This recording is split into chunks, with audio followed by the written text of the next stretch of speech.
Peter, welcome to the Change Champions podcast. Thank Lovely you. to have you on.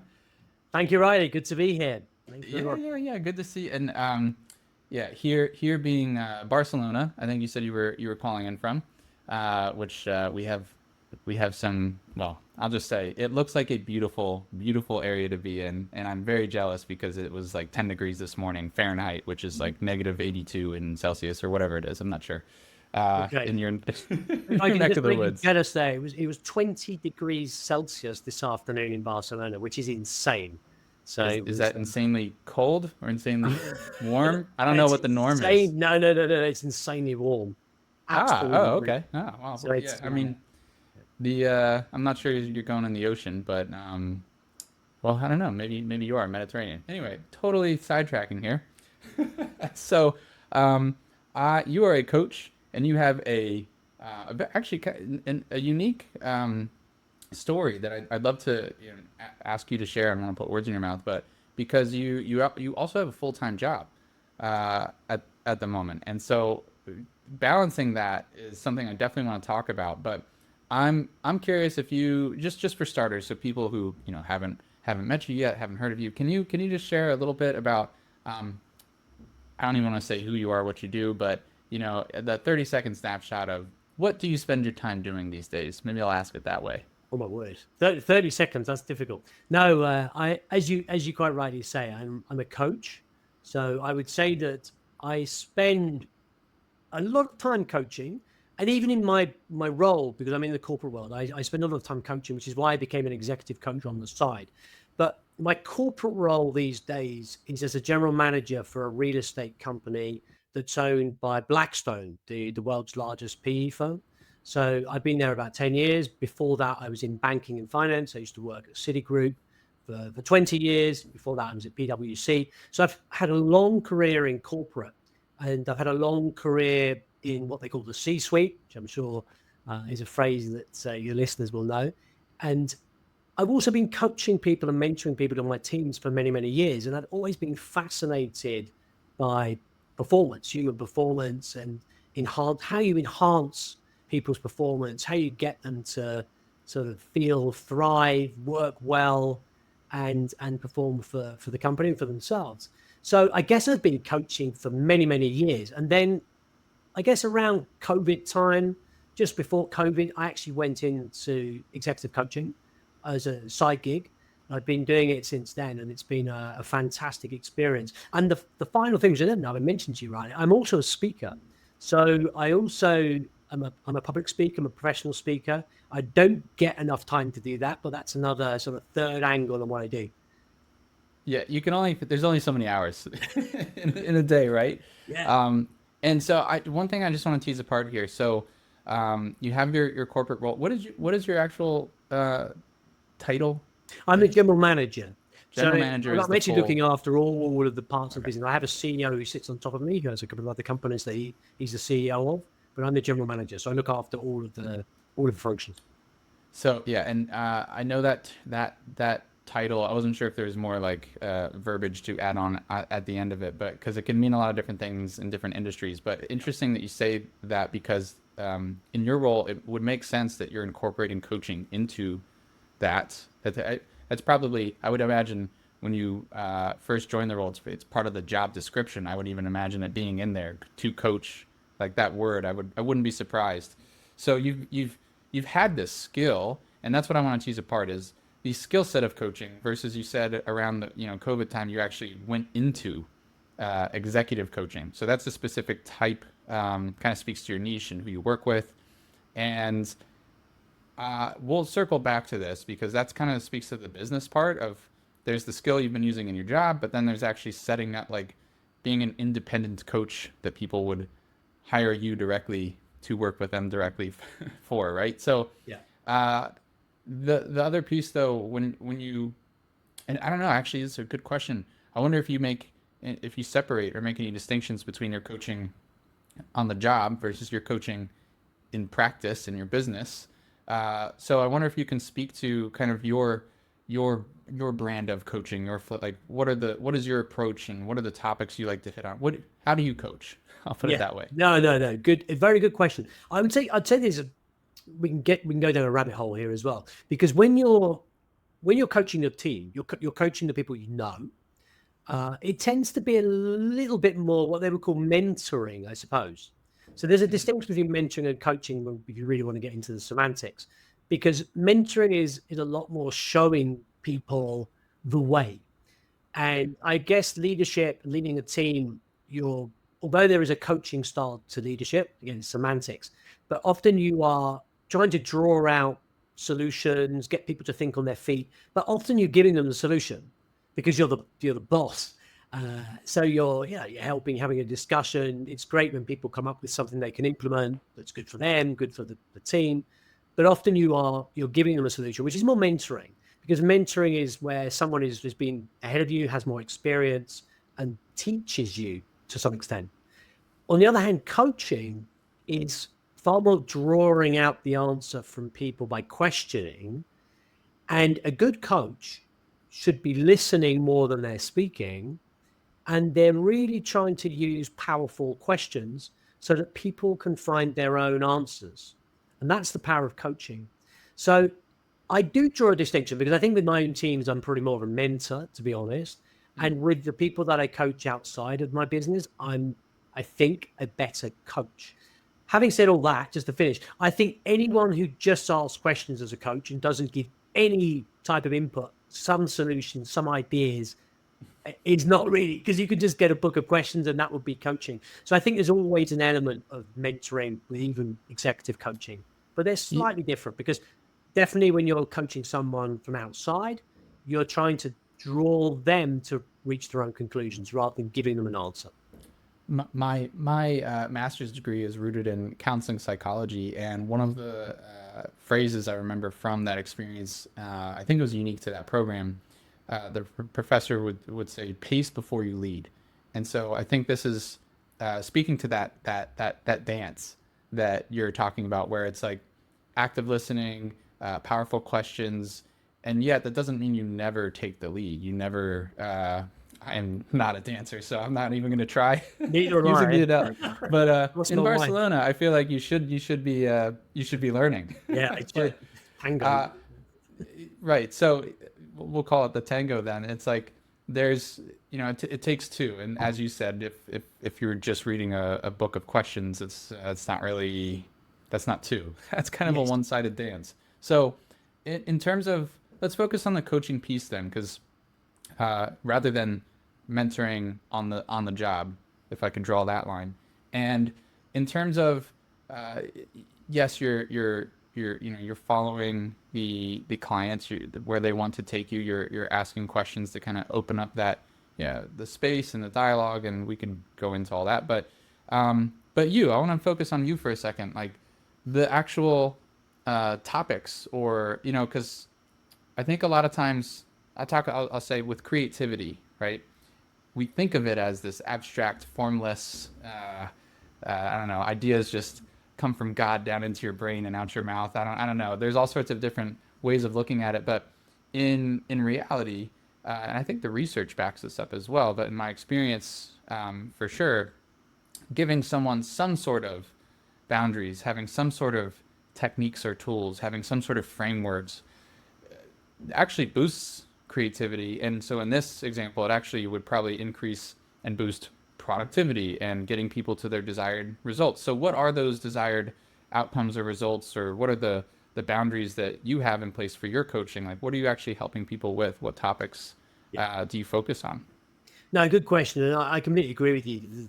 Creativity, using that example, I think someone said, I don't know, Stephen Pressfield, someone said that, it's like playing tennis. You and I could whack a ball back and forth, but it's much better if we have a court, we have a net, we have some sort of rules, even though you can still play to your own ability. So I think you're right. I think both creativity and maybe coaching fit into the same sort of space. So I call myself an executive coach, which probably doesn't mean anything either, because I'm coaching executives. But what I focus on a couple of things, because most people come to me with similar challenges. They're all looking to enhance their performance. They're all looking to get somewhere quicker, or they're all looking to be more effective. But there are certain things that people definitely focus on. to become more effective as executives.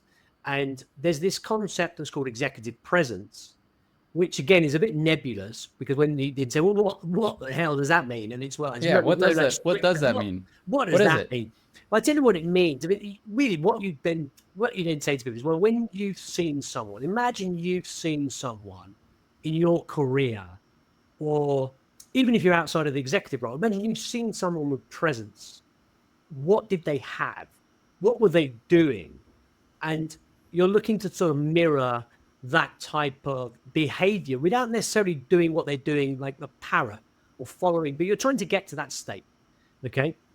So executive presence, what does it look like? Well, what are the components? And I'd say there's three main components to executive presence.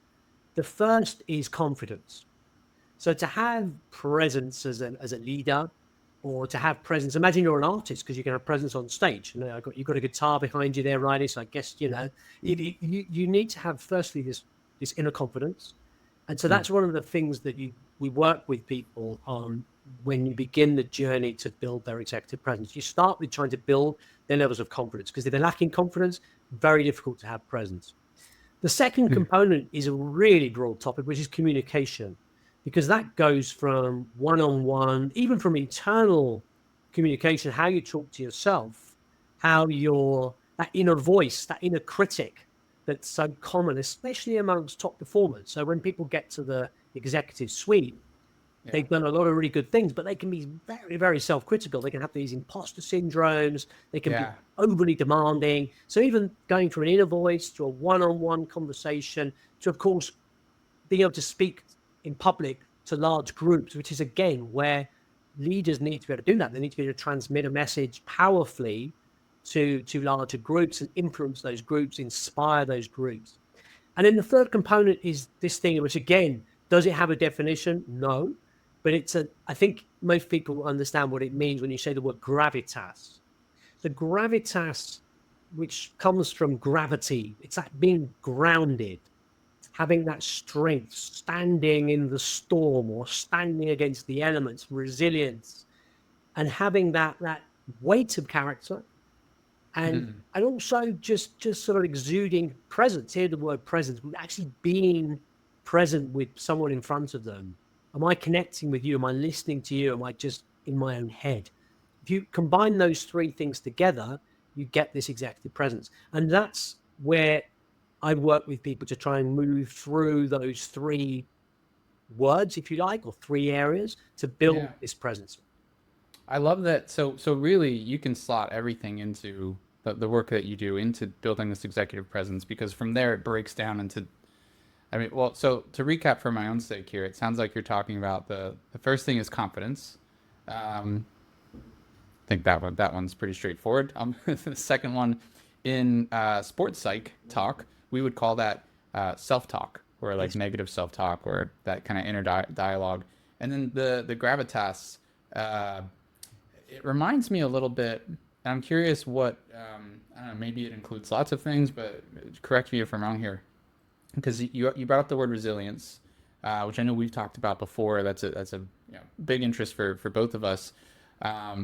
But it almost sounds like, part of me was thinking like the word integrity kind of comes up. Another word that comes up is focus, or just being like present.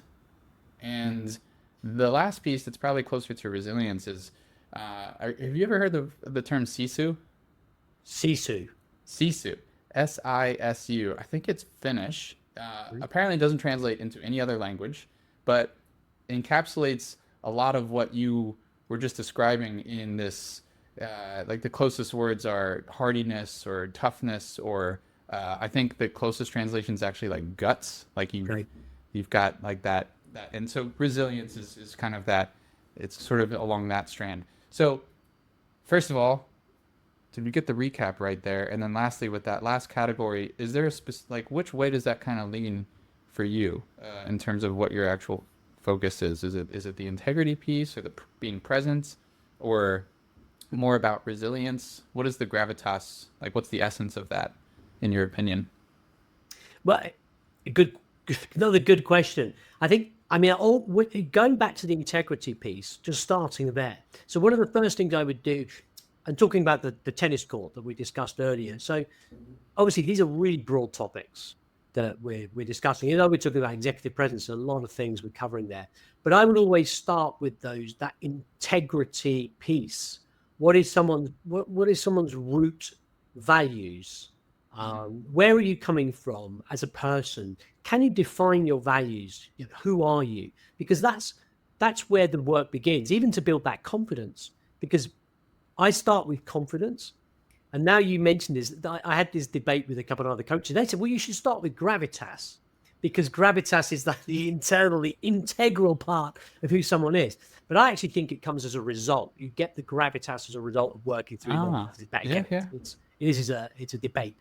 But for me, you start with identifying your values.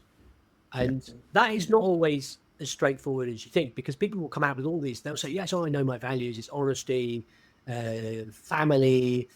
They'll list their values. And then you just say, okay, now show me what you do week in, week out.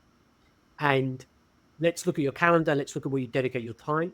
And does it match your values? And people get a shock when they realize they've listed out on the left-hand side, friends, family, joy, humor, all these things that come out as these core values. And then when you say, okay, what do you do from your 9 to 5 or 9 to 10 if you're an executive in the evening, you'll find that they're not doing anything related to their values. So this is immediately a sort of a warning sign. You know, we have to do something there. Then going to your other question, building through resilience. If we go to that phase of where I do work, not everyone needs resilience work. It does depend. Again, there's a model I use to identify what people need. I use a sort of an image of someone climbing a mountain. If you're trying to climb Mount Everest, where are you on your journey? So I tend to draw like a grid where for executive presence, if you imagine like a sort of grid where you've got a y-axis of influence, and on the x-axis you have that resilience. That's the word, the influence and resilience. You place someone in sort of 4 boxes. So some people have very strong resilience. They feel really strong. They're really good at their jobs, but they have no influence. So these people are sort of like lone wolves. They're not influencing their team. There we need to work on communication. There we need to work on charisma, which also comes into that, to sort of build them up into this sort of executive presence, effective executive. On the other hand, you have people that are really strong on influence, but they don't have resilience. And these tend to be people that have probably been around for a while. Executives have been quite successful, but they are burning out. So they're overly stressed. And there we need to do a different type of work, which is to build their resilience up, which is looking at some core things, which often start with the real basics, like, are they sleeping? Are they eating? Are they exercising? Are they too often outside of their comfort zone? Because we all talk about getting outside of our comfort zone, but you don't want to live outside of your comfort zone because you're going to burn out. So there's a thing there.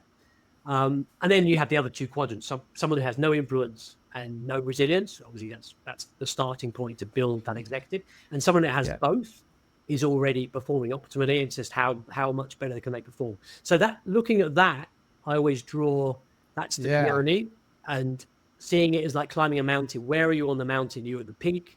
Are you lost on your own? Are you stranded up high? You know, where are you? And then we can move you to the peak. Well, it sounds very fluid, which I appreciate. By the way, was there a name for that framework that you use if anyone's listening and they're interested? I call it the leadership compass, because you're trying to get to the peak. It's that's my model that I use with people. Oh, I love it. I love it. I think because it really, I love a good analogy, and I've used the compass one quite often myself.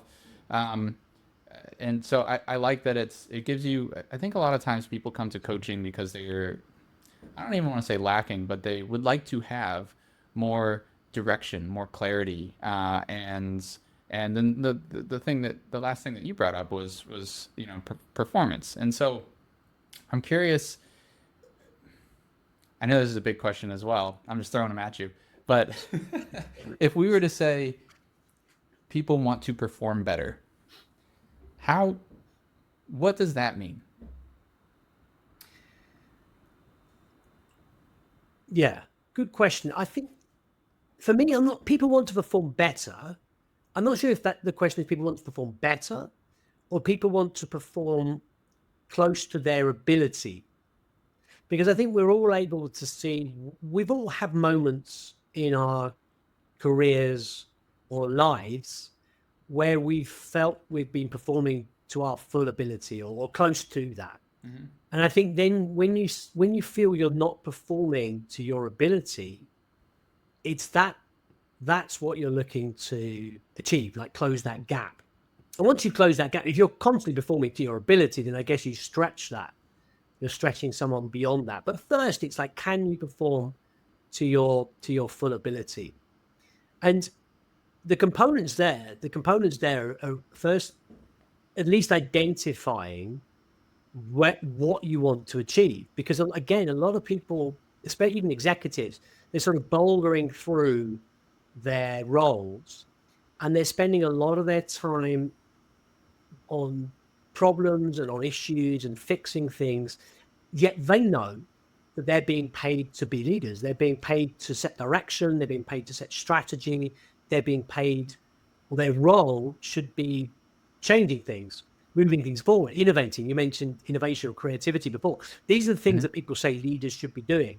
And I find a lot of people come to me because they're stuck in the weeds. They're doing the day-to-day.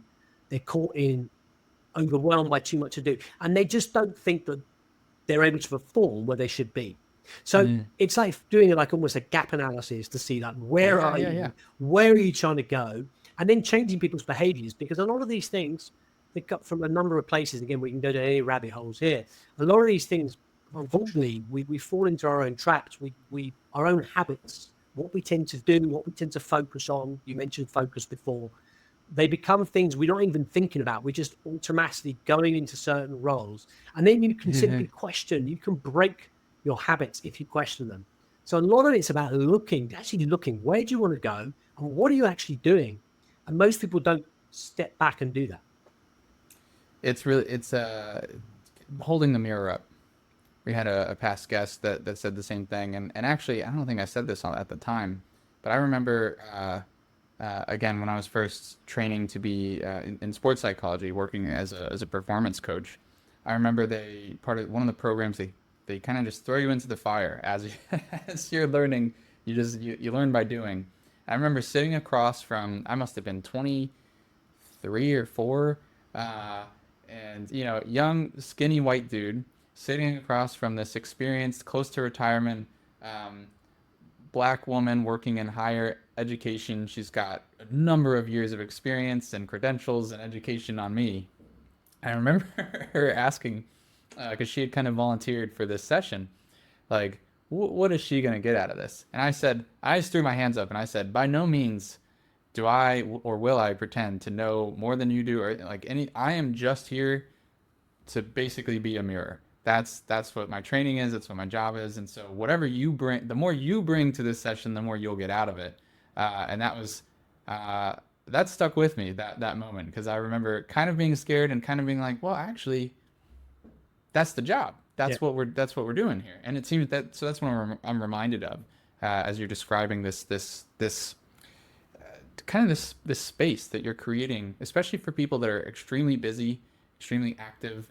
It seems like a lot of times that space just gets squashed and we don't have any bandwidth, mental extra time or energy, whatever you want to call it, to really take this closer look at assessing the gap is what I'm hearing, and sounds like the leadership compass is a great way to do that, working with you. But then secondly, that's probably a good stopping point or checkpoint, is like, how much gap is there even really? And then what's the next step? Do we want to try to close it, or are you actually really close? Are we trying to stretch it, or are we trying to just make it consistent? There's probably a number of directions you can go after that first step.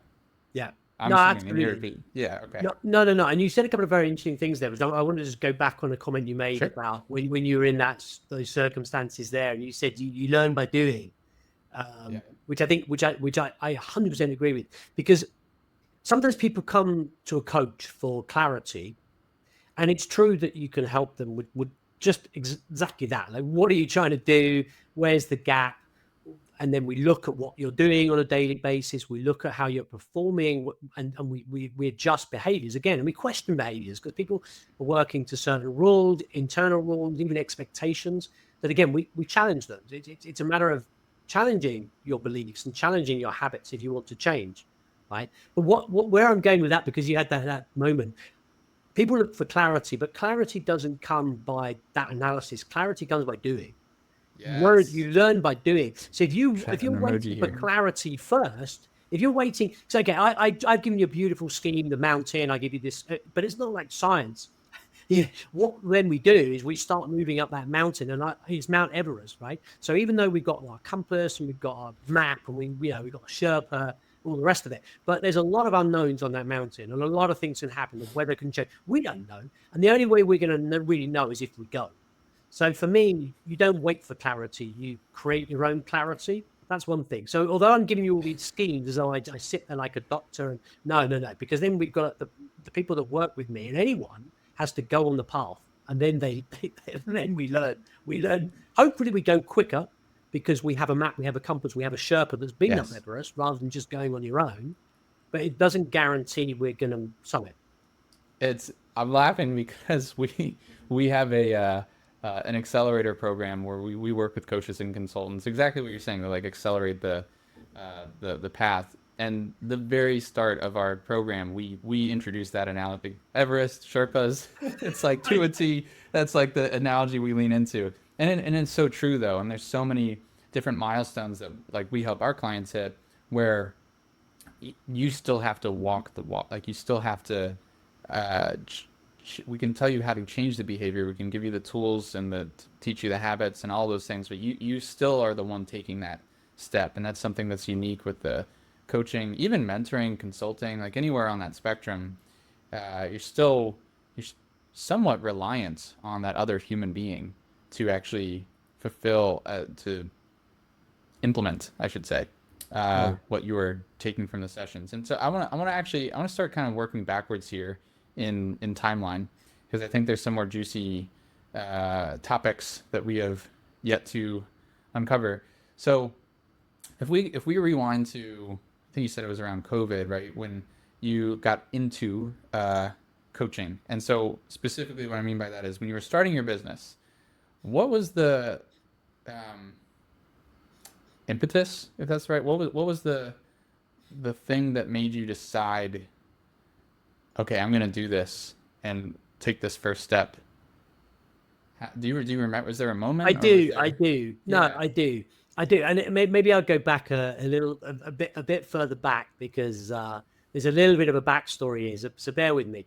So when I was, as I said, I'm also in the speaking space.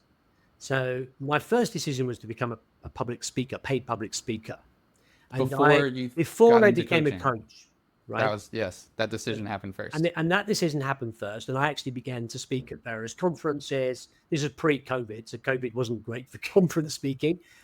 People went online, and I actually did a few webinars through COVID. It was good fun, but it was a bit of a shift. Resilience. Exactly, resilience.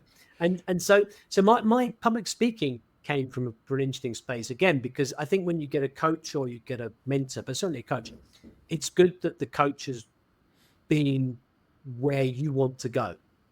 Now, why do I say that? It's like, you're a sports psychologist, or if you're a sports coach, especially if you're a sports coach, you want the person coaching you to understand the sport, maybe played the sport. They don't necessarily have to be better than you. So I think there's a lot of cases where the coach is actually wasn't as successful in sport as the person they're coaching, but they need to understand where you are, what you're feeling. So for me, when I started, I guess, coaching externally, it was in the communication space, because I used to be a terrible communicator. I was actually very nervous about speaking in public. I had an absolutely disastrous event in my corporate life, where I completely froze one day, having to speak in front of my peers, a lot of people, in a big event in London, and I was called forward, unannounced, unexpected, and it was that moment. Often is the case in life, which was pivotal for me, because I said, I'm never going to do that again. Either I resign now and I just go and live on top of a mountain in Tibet, not a mountain, and I just sort of like meditate on my own, and I don't see anyone else ever again because I can't do this, or I need to learn to speak in public. And I began a journey which actually Yeah. converted from me fearing speaking in public to absolutely loving it. So Yeah. I won't go down there unless you want to know, but I ended up becoming this public speaker, really enjoying it. And then what I then realized is, in fact, the public speaking space, to make a living out of it, which is my ambition, it's a very, very, very long journey, very difficult actually to get paid to cover your living expenses, to pay your mortgage from public speaking. So a coach I had at the time, he basically advised me, listen, why don't the topics you talk on, which are all about human performance, executive performance, you're doing this on a stage, why don't you offer yourself as a coach? The guy was from Africa, so he gave me this little African phrase, which if I'm killing it now, he said something like, the Africans in Africa, we say, when you're hungry, eat. That was his wisdom. When you're hungry, eat. So what he's basically saying, if you can pick up some crumbs from coaching, then go for it. And that's when I actually started to offer coaching as a potential line of business, and it became successful. And in fact, I ended up doing a lot more coaching and a lot less speaking. I literally was just earlier today talking to someone about this, and my version of that is the path of least resistance. Kind of sounds like it's on the same, where it's just like, if you have an avenue, take it. Yeah. And what's interesting is a lot of times I think we hear, especially from high performers, or just anyone that has any level of success, or even just experience. I'll just leave it at that. Typically what I find is the more experience you get, the more opportunities pop up, which means a lot of times to get there, you have to say yes to everything, say yes to a lot of things. And then when you do get there, that actually becomes a detractor. It takes away from your ability to move forward, and focus becomes more important. And so it's this interesting, it's not so black and white. You have to, because you can be in multiple domains at a time. And so for you, someone who's performing at a high level, even amidst the freeze, I'm sure you were an executive at that time already. So still high level. And yet when you're hungry, eat. It's like, just start, so I don't know does that make sense? Like, there's different frontiers. Like, it's almost like, there's different domains. Just like you can be performing really well at work, but that doesn't mean that your health is good. Yes. Yeah. No. So there's always different. And I think, so I think one of the things there's always good advice to people, whatever they're doing in life, in fact. And if we're talking about getting into thriving as an executive, but thriving in life, so to actually really, really live a good life. And I mean, I'm 56, going to turn 57 this year, and I've had some good years and had some pretty drudgy years working in a bank as a CFO. I've had a mixture of experiences, but as I've gone to, what I realize is you need to have moments where you feel, this expression of flow. I don't know if you've ever studied flow and Csikszentmihalyi High and the whole concept. I'm also a big fan of Stephen Kotler. Have you ever come across Stephen Kotler? But this idea of getting into a state where you really are, you're just buzzing because you're doing something you love. You find those places in life by curiosity and just exploring different angles. So when something piques your curiosity, when you go and you think, oh, yeah, this is cool, and you go down a rabbit hole, it's a good sign. And that's what happened to me with coaching a little bit. So I wasn't really thinking I can turn this. And suddenly, as I did it, and as I started to explore it, and I realized I've been coaching for 20 years without realizing it, actually, because I did that in my job. I suddenly found this is fantastic. I think I'm giving value to people, which is, again, is also very gratifying for someone. Yeah, fulfilling. Yeah. And it just became something I think it's less egocentrical for me than being on a stage, because now I feel like on a stage, I feel it's all about, I love being on a stage for me. And I find coaching is far more you are giving. You're genuinely giving to someone. So I want to try to get a little more tactical here for people listening, and see if we can dig out some nuggets.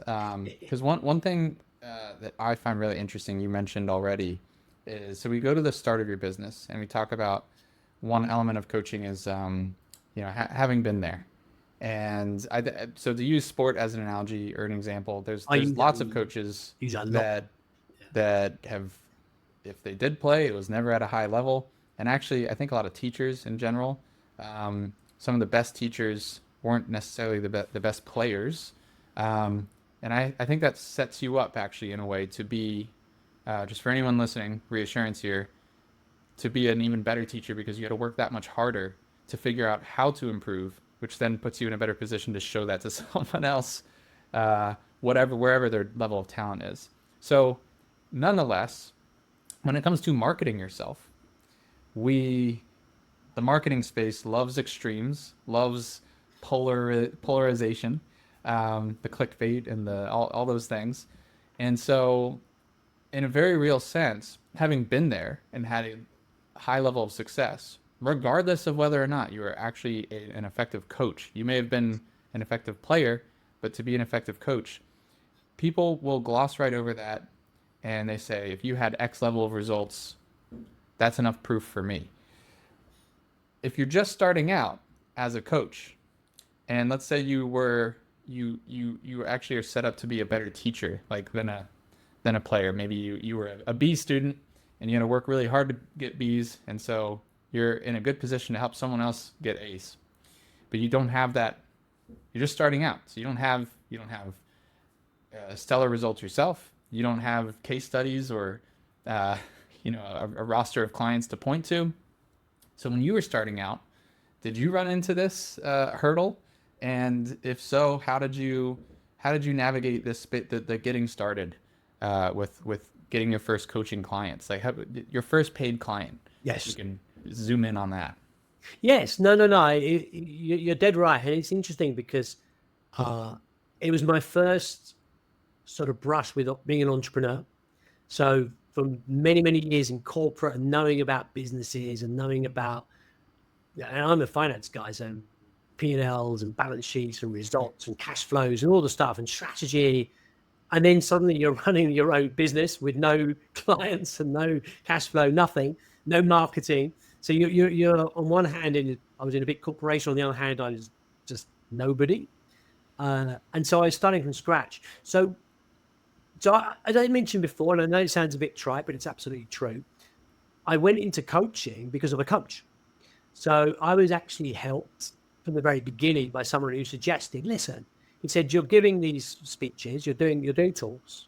I got paid for a couple. I did other ones. I was on stage doing it for free, but being paid a nice hotel and a flight, but it was no business model.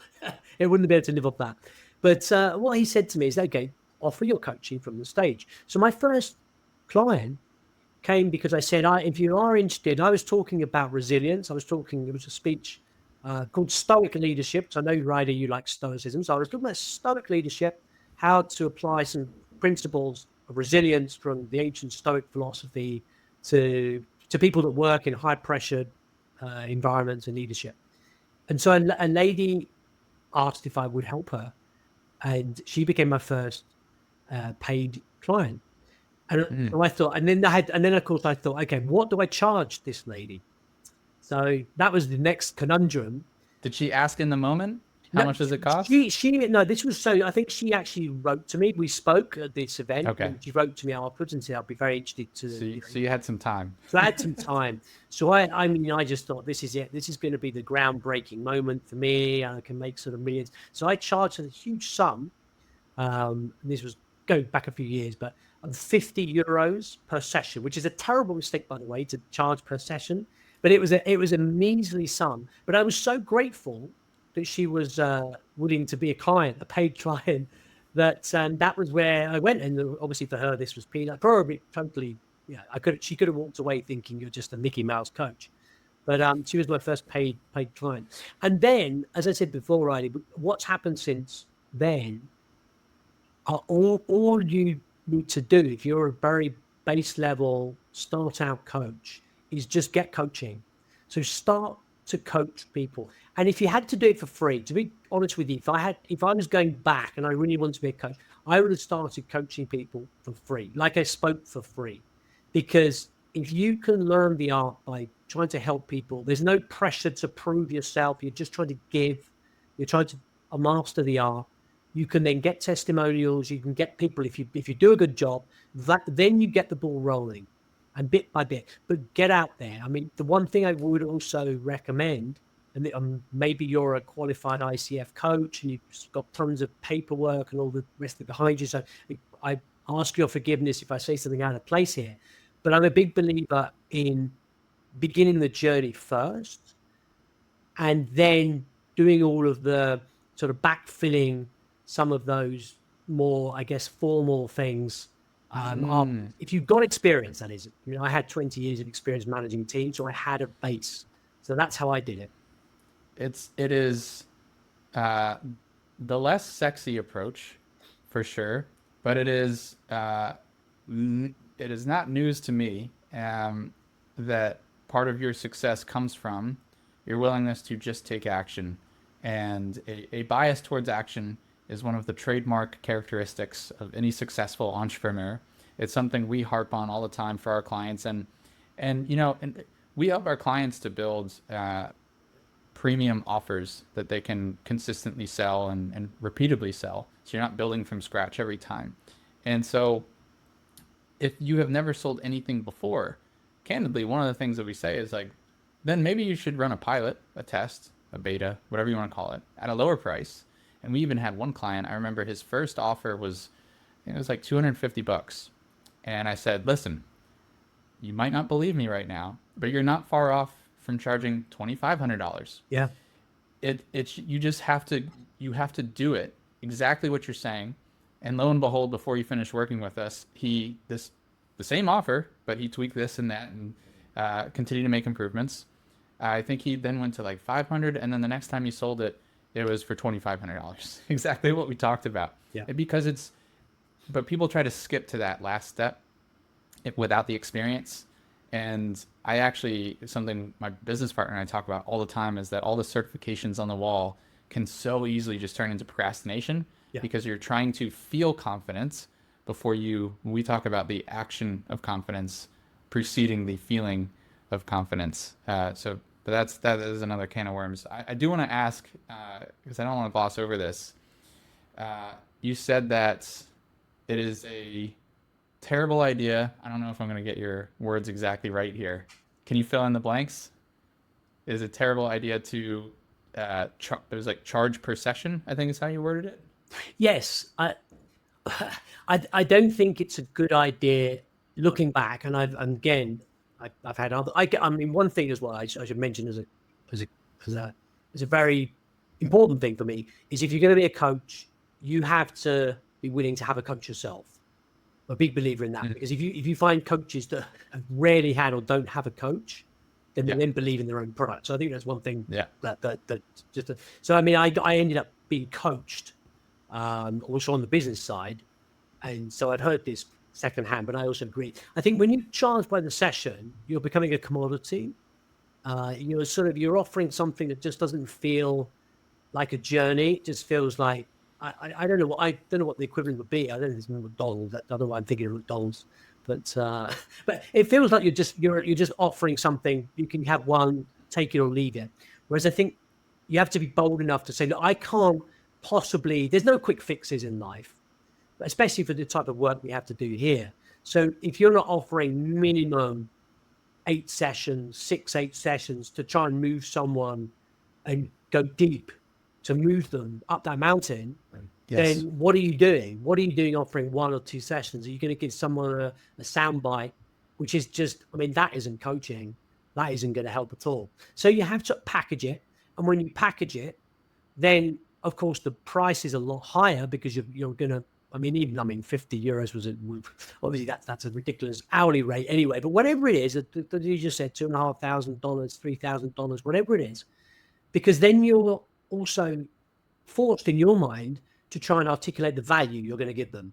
And that's really important because you have to be able to articulate the value that you think they're going to get. And you have to be articulated, but more importantly, they have to be able to see it in their minds. Say, okay, if I'm going to pay this lady, this guy, $3,000 for this program, what is going to happen to me when that gap is closed? What will it mean to me? And if they see that, and it has to be a multiple of that, then you're in. And that process, you learn it. If you're just saying 50, 100, 200, $300 a session, it's like a physiotherapist or something. I don't know. I don't know what I'm trying to think of It's like an ongoing. It makes me think of like, well, I ran out of toilet paper. I need more. I don't care what brand it is, and well, maybe some people do. That's a good image. All right. Who knows? But um, I couldn't. I have nothing to add to that because it is. I almost feel like, you are.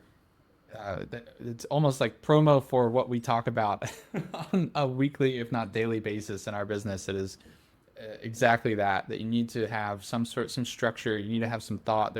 There are components to creating an offer and packaging around what is point A, what is point B, what are the outcomes. And so if people want more content on that, just give us a follow because there's a lot of it. To save time, I'll put a pin in that there. But just as we close off here, I think, without getting into, if we had more time, and hey, if people listening, if they want more on this, just let us know. But on like lead generation and tactics and the different, we can get very specific. But I think one final point I'd love to hear from you is, I guess in a word, I would say, or I guess this is a phrase, is like time management or maybe prioritization. And so what I mean by that is you have been able to build a coaching business on the side of a full-time job. And we work with people that do that, but that need some support and they need some help. And it sounds like you've gotten support and help in the past, as you were saying, eat your own dog food, practice what you preach. But I don't know if you did that from the start. You had someone kind of guiding you through, or maybe it was actually pulled from your business experience as an executive. But how did you balance, and how do you balance? How do you juggle the all the different roles and responsibilities that you feel in your life, especially as an executive, and then someone who works with executives and has public speaking, as we said, only so many hours in the day. How do you carve them up and how do you prioritize? Yeah, no, that's again a very good question. I think it goes very much to actually what I coach on a lot, which is, okay, we're talking about executive presence, but it's in thinking about impact. So if I go back to where my bulk of my working time is, we can talk about my extracurricular activities, but my working time is that you, as an executive, as a high performer, you need to have impact. What does that mean? You need to focus on things that really move the needle for your business. So what do I do when I coach people, and what do I try and do myself? I try and use things that are very common in terms of the structure, or they're very easily, people churn them out as things that they use as models, the Pareto principle, 80-20, blah, blah, blah. But actually putting it into practice is harder, but it's absolutely, that discipline is worth it. So identifying the 20% that gives you 80% of the bucks, and then focusing on that and having the discipline to say no to other things and being hyper focused on moving that needle in your business, what it ends up doing for you, you can create a bit of wriggle room to invest in other things you want to do. And I found that as an executive, I think I spend much more or more intense hours on the things I do for my business that give results, far better results.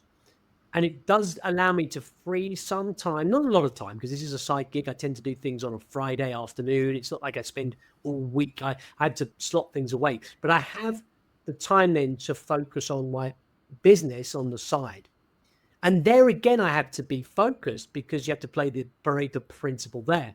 And for me, it's much harder in my own business than in my business that I run as a general manager, because I have this shiny object syndrome, especially because I'm so passionate. I love the coaching business. I love the business I run personally, that I can easily go off all over the place and like sign up for courses and workshops. I'm doing that all the time because I see things. Oh, that's so brilliant. Look at that workshop. Look at this guy. Look what she's doing. Oh, I could do videos.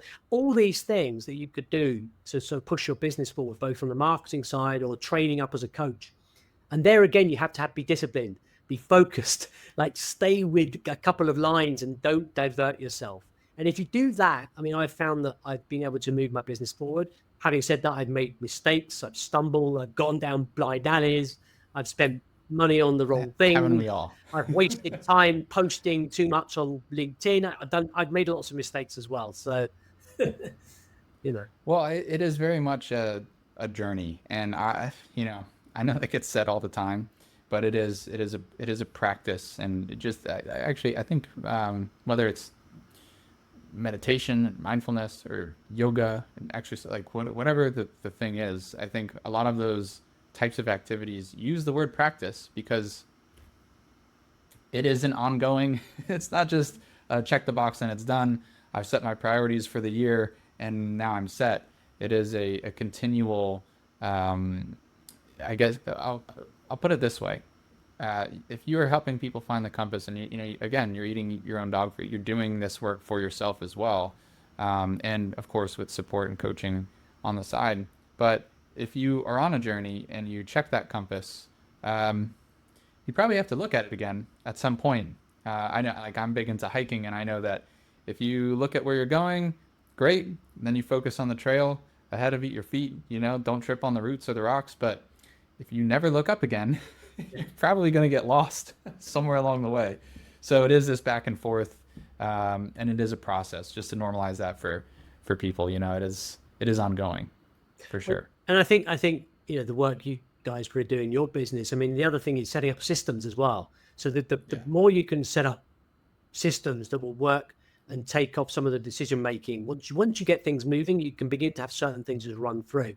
I think James Clear is often quoted, right? But I think he has this phrase, which I think came from some Roman philosopher. Something like, you don't rise to the level of your goals, you fall to the level of your system, something like that. Exactly. I've pretty killed that. But what he's basically saying is, if your systems you don't have systems and you're not doing things in an ordered manner, then you're going to spend wasting so much time not knowing what you're doing. To sort of try and run a side gig would be impossible. So I think I've managed to set up certain systems that work, at least for my relatively small coaching business, but it works because I've systemized what I can. Peter, we could keep talking forever because this I love this conversation, and I hope that anyone listening looks deeper into some of these things. Obviously, as I mentioned before, we have content where we speak to some of this, but if someone's listening and they're like, wow, I really like the approach and the frameworks and your presence, if someone's looking for executive coaching, or maybe they love your voice and they want to hear you talk on stage, whatever it is, if someone wants to get in touch with you or find out more about you, how would people do that? Okay, so I've got a website which is petermckenzie.com. So McKenzie is an MCK, so it's Scottish Mackenzie, not the Irish, at petermckenzie.com, all one word. And I'm very active on LinkedIn, as I know you are too. So you can find me on LinkedIn, the same Peter McKenzie. I think I'm the only one there with that name, so you can find me there. You're happy to connect. There you go. So anyone that has clicked on this episode has seen the spelling, so just type that in and they will find you. Peter, thanks so much for taking the time and having the conversation. Thank you, Ryan. It's been a pleasure. It's been really good seeing you.